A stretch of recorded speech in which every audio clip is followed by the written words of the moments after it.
Hi everyone, welcome to today's video. Today's video is a little bit different, it's a little bit more personal, and it's something I've wanted to do for a really long time, but I didn't quite know how to put my emotions and thoughts into words. Today we're going to be talking about my journey with scoliosis and my personal experience with it, what I've gone through physically, emotionally, and how it's made me who I am today. I just want to put this disclaimer out there. I am not claiming to be a physician or an expert by any means. I'm just primarily talking about my diagnosis, what I've gone through emotionally, physically, as well as some knowledge that I've gained from my physicians and things that I've read online. So I'm not trying to claim that I'm like the biggest expert or anything, but hopefully you will learn something from the end of this video. So if you're not familiar with scoliosis, what it is a curvature of the spine, either in a C or an S shape, and there are multiple different kinds of scoliosis, but the three main sort of common types are neuromuscular, which tends to happen over time when you're older. There's congenital, which happens when you're born, primarily because the spine is not able to develop properly in the womb. And then there's idiopathic, which for most cases happens, or people get diagnosed when they're in the adolescent stage, and that happens to be the category that I fall under. So a little bit of background history on me. I am a dancer and I have been for over 20 years, and I was diagnosed with scoliosis between the age of 11 and 12. So the things I'm going to be talking about today are the hurdles I've had to go through physically, mentally, emotionally from the beginning until now. My curve is more between sort of the upper mid part of my back to the mid lower, and my curve is, last time I checked, it was like 60 degrees to this is my right, so to the right, looking like this. And I do have a little bit of posture and rotational problems. I have a tendency to have a frontal right rotation with my shoulders. So on my Instagram, I did a Q&A just for fun, asking if people wanted to know more about scoliosis or my experience with it, and I got quite a few results, so I'm just going to be going through those questions and talking about that today. Just for the user's sake, I'm going to keep their names anonymous as well. I don't know if they want their info put out there. Question 1 is, how did you find out you had scoliosis? That's funny. If it hadn't been for my mom kind of over obsessing, I wouldn't have known, honestly. Because I was diagnosed when I was like hitting the puberty stage, essentially. So I knew my body was going through changes, but she really noticed that visually, like, okay, something's a little bit different, something's off.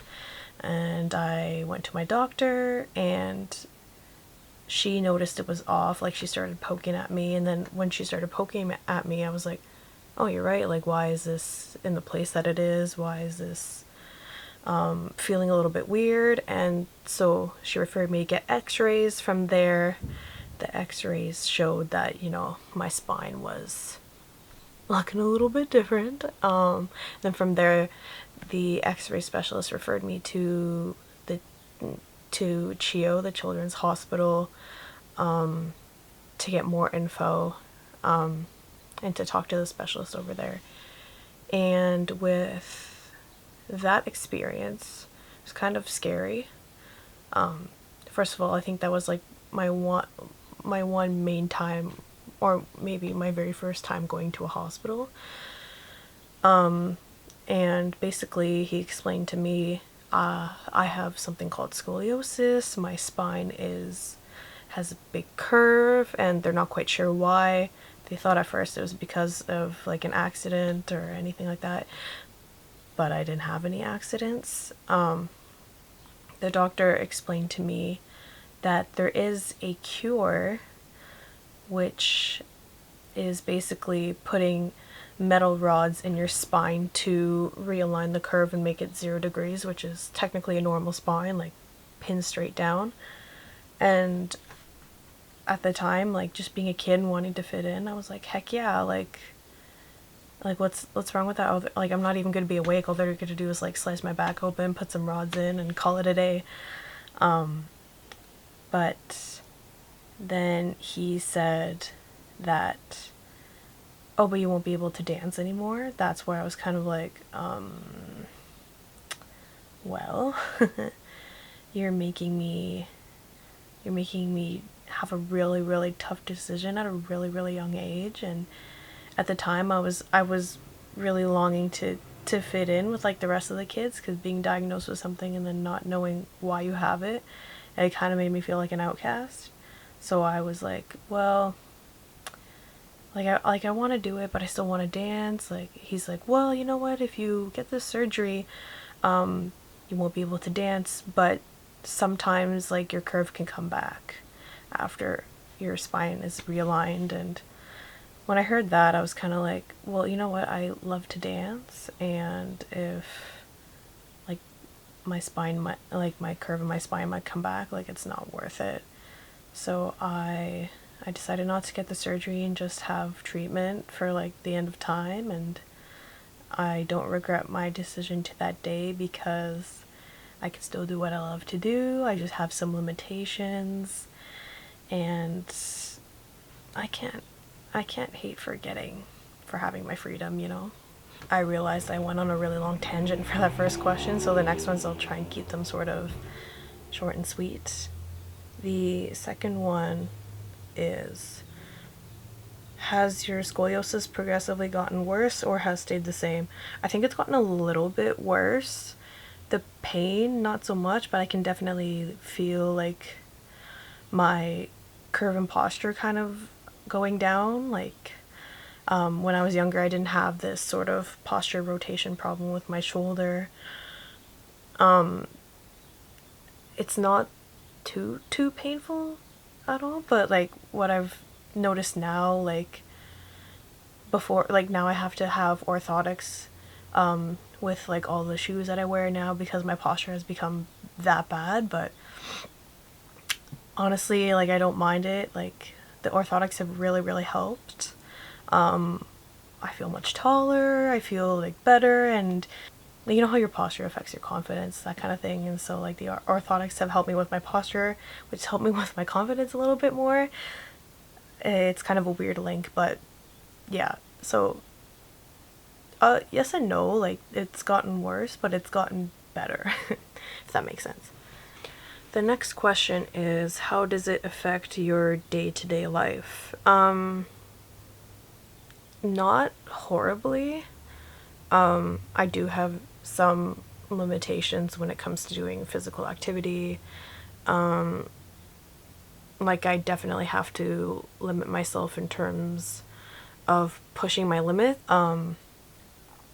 Day-to-day things, yeah, walking definitely helps. Running is a little bit of a struggle.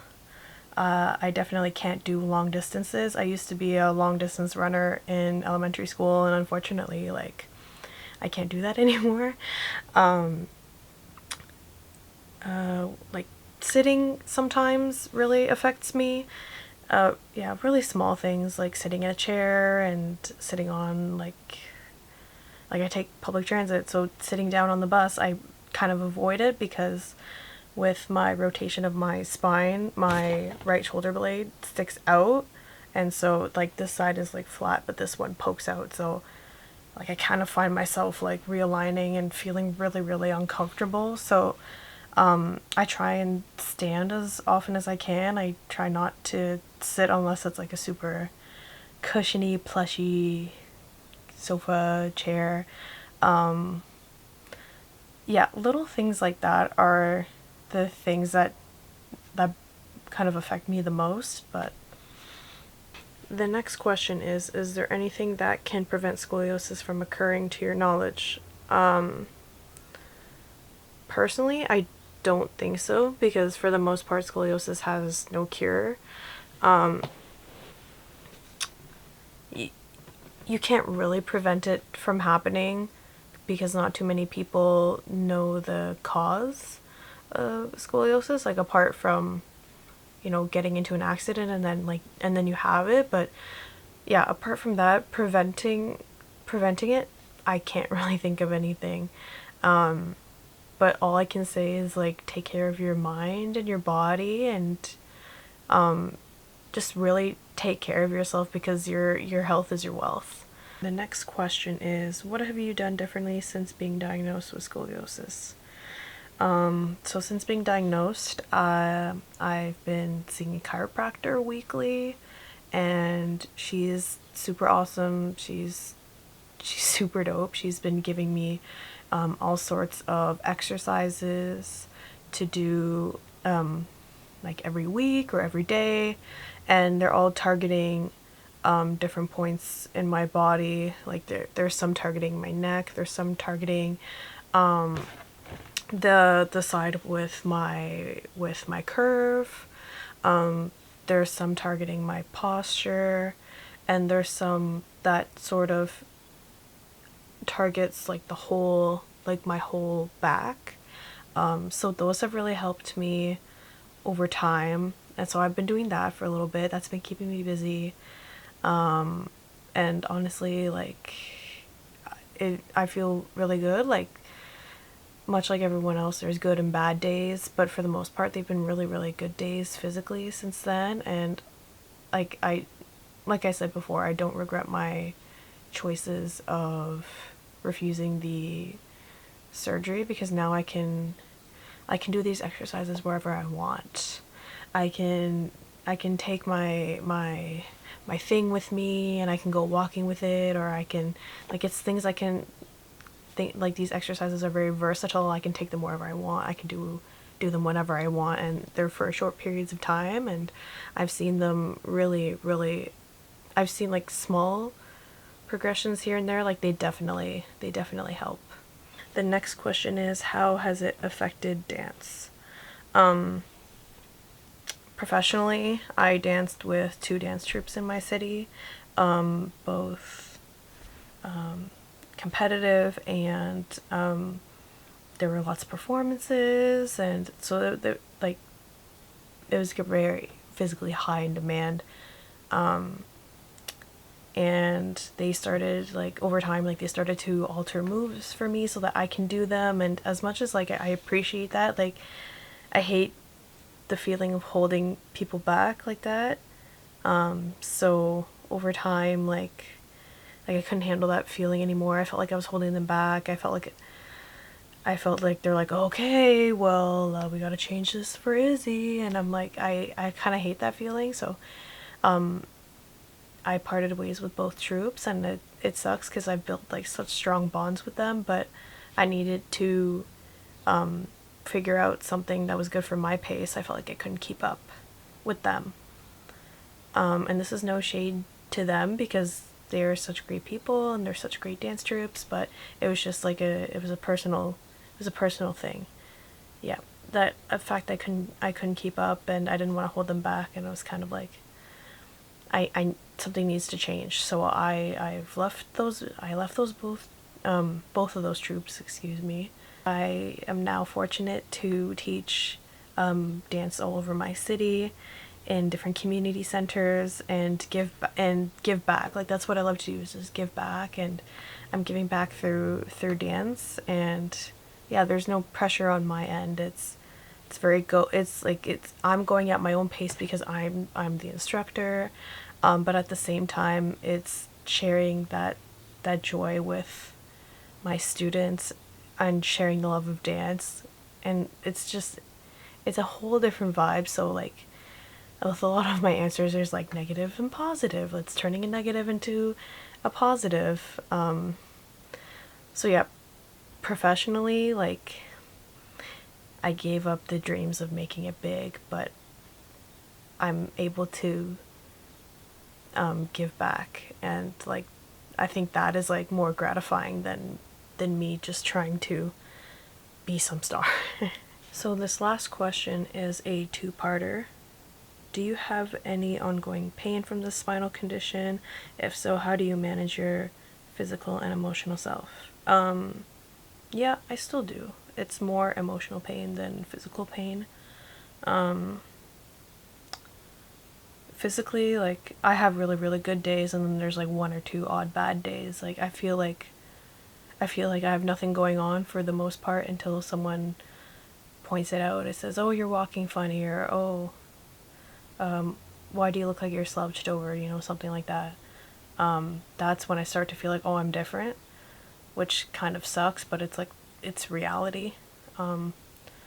Emotionally, like, I feel, I don't know, I've struggled with self-confidence for a really long time. Like when I was first diagnosed at, when I was first diagnosed, that's when the pain hurt a lot, like the worst it's ever been, because like I was going through puberty, my body's changing, and then like on top of that there's all of these changes. Like I couldn't participate in gym, had a hard time walking up the stairs, and like as a kid, like I wanted to fit in, so like I had kids like bullying me because of it, which really, really sucks, and like that's stuck with me to this day. Yeah, they'd make fun of the way I walk, and they like drew like pictures of me, and it was really, really hurtful. So that's always stuck with me.